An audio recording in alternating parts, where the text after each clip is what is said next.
Last week, we focused on the mental aspect, how you shouldn't regret things.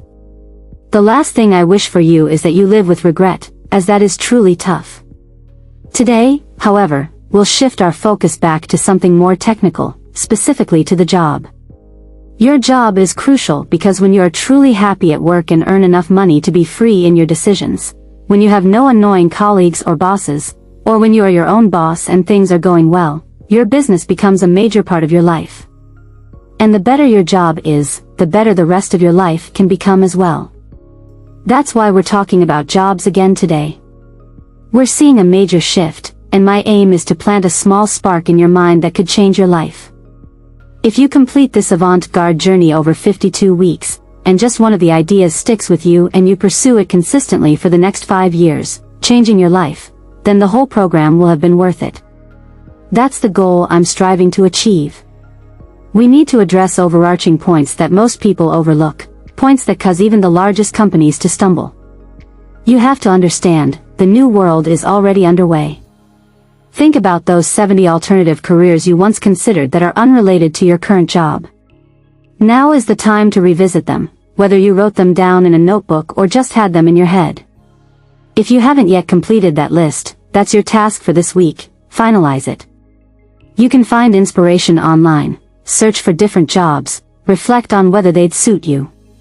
But remember, these new professions must have nothing to do with your current one.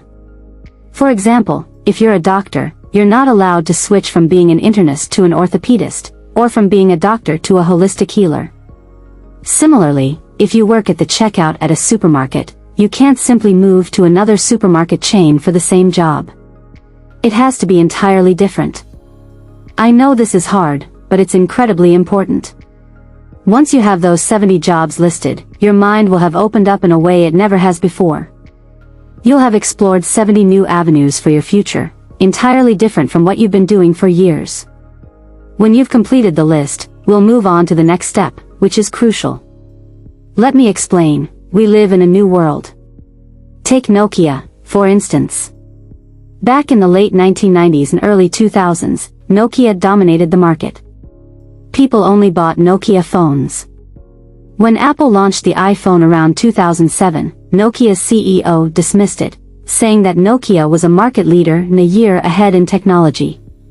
Yet, Apple, with its smartphone, obliterated Nokia from the market. They missed the boat. Or take Blockbuster, the video rental giant. Blockbuster once had thousands of stores and 60,000 employees. Netflix, a small company at the time, was offered to them for $40 million. Blockbuster declined, confident in its size. But with the rise of streaming, Blockbuster became obsolete and Netflix is now a behemoth. These examples show how crucial it is to move with the times. Just as VHS tapes gave way to CDs, and CDs to digital streaming, the world keeps changing. If you wanted to be a truck driver at age 15, you'd have to think about whether trucks will still need drivers by the time you're 30, given the advancements in automation. Jobs like cashier positions are already being phased out, replaced by self-checkout systems like those at IKEA or McDonald's. Even restaurant staff may one day be replaced by automated systems. The key is to think ahead. Will your job still exist in 10 or 20 years? Is it worth investing in a career that might become obsolete? Some professions, like restaurants or food services, will likely endure because people will always need to eat, but many others will vanish.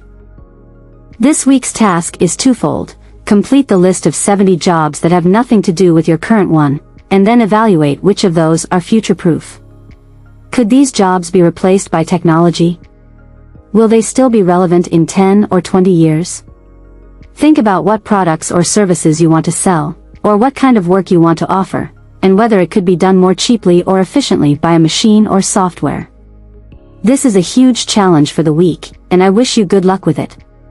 Dedicate 30 to 50 minutes each day to this task and invest in your future. That's all for today. See you next week. Your Elise.